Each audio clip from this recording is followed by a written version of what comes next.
তো আজকে আমরা যেটা নিয়ে ডিসকাস করব, আলোচনা করব, সেটা হচ্ছে নিউমেটিক ট্রেনার কিট।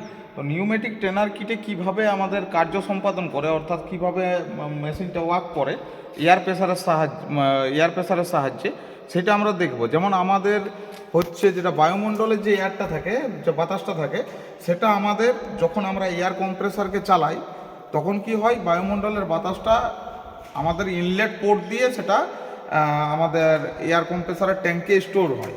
তো এইটা হচ্ছে আমাদের একটা এয়ার কম্প্রেসার মেশিন, এখানে মোটর লাগানো আছে।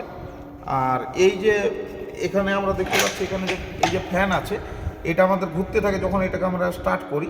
তো বায়ুমণ্ডলের এয়ারটাকে এখানে স্টোর করে আমাদের ট্যাঙ্কিতে পাঠিয়ে দেয়, এবং ট্যাঙ্কি থেকে আমাদের ট্যাঙ্কিতে যে গ্যাসটা বা এয়ারটা থাকে সেটা কতটা আছে সেটা আমরা এই প্রেসার গেজে আমরা দেখতে পাই। যেমন এখন দেখতে পাচ্ছেন কত আছে, এখানে আমাদের 90 থেকে একটু বেশি আছে, অর্থাৎ 100 মতো আছে। তো এইটা আমাদের কেপিএ ইউনিট বা বার ইউনিট বা পাউন্ড পার ইঞ্চ স্কোয়ার অথবা পিএসআই ইউনিটে প্রকাশ করা হয়। তো আমরা এখন দেখাবো যে এটাতে আমাদের 100 পর্যন্ত কাঠাটা উঠে আছে, মানে এতটা আমাদের এখন ট্যাঙ্কিতে বাতাস আছে। তো সেটাতে কিভাবে করব কাজটা দেখুন। যে আমাদের প্রথমে এই যে এইটা আছে, এই লিভারটা, তো একে আমরা স্টার্ট করে দিই, একটা শব্দ পেলেন।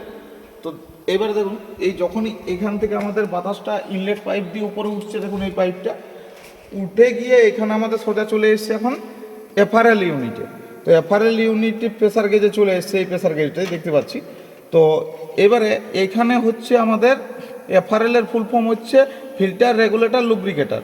তো এখানে এয়ারটা ফিল্টার হবে, আর এইটা এইভাবে রেগুলেট করা যায়, এখানে রেগুলেট করে আর ফিল্টার করে এর মধ্যে যে ডাস্ট পার্টিকেল সেগুলো এখানে সঞ্চিত হয় ভালভের কাছে, দিয়ে এইটা দিয়ে আমাদের লুব্রিকেটিং হয়ে এই যে পাইপটা আসছে দেখতে পাচ্ছেন, এখানে আমরা 5/2 ম্যানুয়ালি সুইচে আমরা লাগিয়েছি।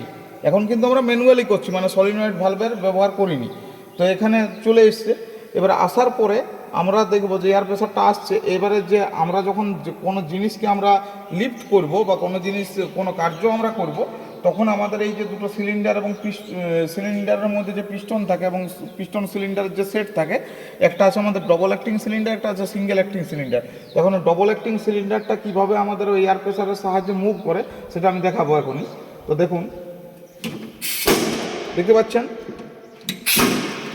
পাচ্ছেন এইভাবে খুব ফোর্সফুলি সেটা এদিকে আসে এয়ার প্রেসারের সাহায্যে।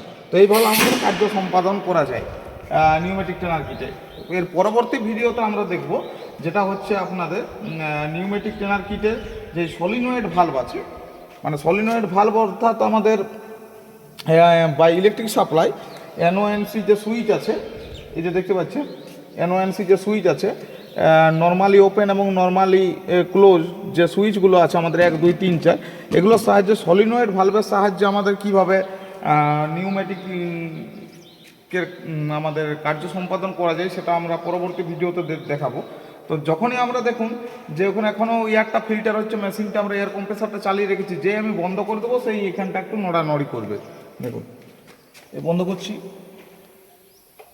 দেখুন কাঁটাটা দেখুন যে এয়ারটা ছিল সেটা নিচের দিকে নেমে গেল, মানে এখন আমরা আর প্রেসারাইজ যে এয়ারটা আমরা পাইপ লাইনের মধ্যে দিয়ে পাঠাচ্ছিলাম সেটা এখন আমরা বন্ধ করে দিলাম, ওই জন্য কাঁটাটা ধীরে ধীরে নেমে নেমে নিচের দিকে চলে আসছে। তো এটা আমরা ম্যানুয়ালি আজকে করে দেখালাম। কালকে আমরা পরবর্তী ভিডিওতে সলিনয়েড ভালভের সাহায্যে, এই যে 5/2 সলিনয়েড ভালভ এবং এই রিলে বক্সটাকে ইউজ করে যে আমাদের অটোমেটিক্যালি ওপেন ক্লোজ এবং